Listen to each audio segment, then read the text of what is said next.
სიონის საკათედრო ტაძარში ილია მეორის დაკრძალვისთვის მზადება დასკვნით ფაზაში გადადის, უკვე გადაწყვეტილია, რომ პატრიარქის განსასვენებელი საკურთხევლის მარცხენა მხარეს განთავსდება.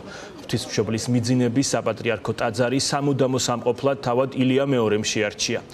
რა ხდება ამ წუთებში ეკლესიაში, როგორ მიდის სამზადისი, მარიკა ბოლქვაძე გვიერთდება პირდაპირ ეთერში.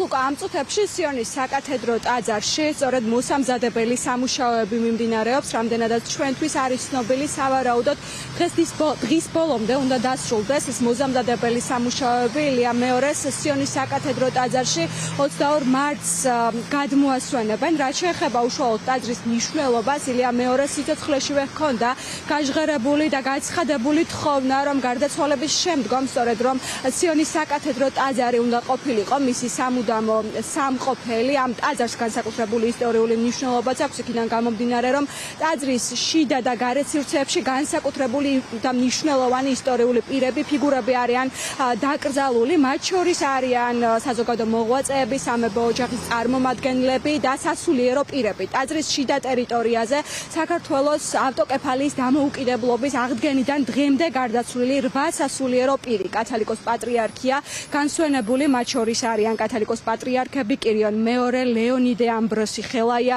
ქრისტეფორე კალისტრატე, მელქისედეკ მესამე, ეფრემ მეორე და დავით მეხუთე. სწორედ დავით მეხუთის განსასვენებელი იქნება სრულიად საქართველოს კათალიკოს პატრიარქ ილია მეორის განსასვენებელთან, სამუდამო სამყოფელთან ყველაზე ახლოს ტაძრის შიდა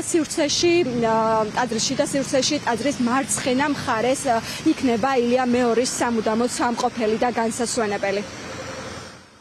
ვიცით, რომ მისი სიცოცხლეშივე, მისი უწმინდესობის სურვილის საფუძველზე შეირჩა სწორედ სიონის საკათედრო ტაძარი მის განსასვენებელად. რაც შეეხება ტექნიკურ სამუშაოებს, მიმდინარეობს, რა თქმა უნდა, შერჩეული არის ადგილი, რომელიც არის სიონის ჩრდილო-აღმოსავლეთით მდებარე ამბიონის საკურთხევლის შესასვლელ კედელთან მოხდება მისი უწმინდესობის დაკრძალვა და მზადდება ამისთვის საფლავი. ამიტომ ბუნებრივია, რომ ახლა ტექნიკური სამუშაოები მიმდინარეობს, იქ სპეციალისტები მუშაობენ, დღის ბოლომდე დასრულდება საბოლოო სამუშაოები. სრულიად საქართველოს პატრიარქი, უწმინდესი და უნეტარესი ილია მეორე იქნება მე-9 კათალიკოს პატრიარქი, რომელიც სიონის საკათედრო ტაძრის შიდა სივრცეში განისვენებს, როგორც იცით, პატრიარქის სიცოცხლეშივე გაცხადებულ თხოვნას. მან 79 წლის ასაკში გადაწყვიტა, რომ უნდა განსვენებულიყო გარდაცვალების შემდგომ სიონის საკათედრო ტაძარში. წმინდა სინოდის წევრებმაც დაუჭირეს მხარი 22 მარტს ილია მეორეს სრულიად საქართველოს პატრიარქს სამების საკათედრო ტაძრიდან სიონის საკათედრო ტაძარში გადმოასვენებენ.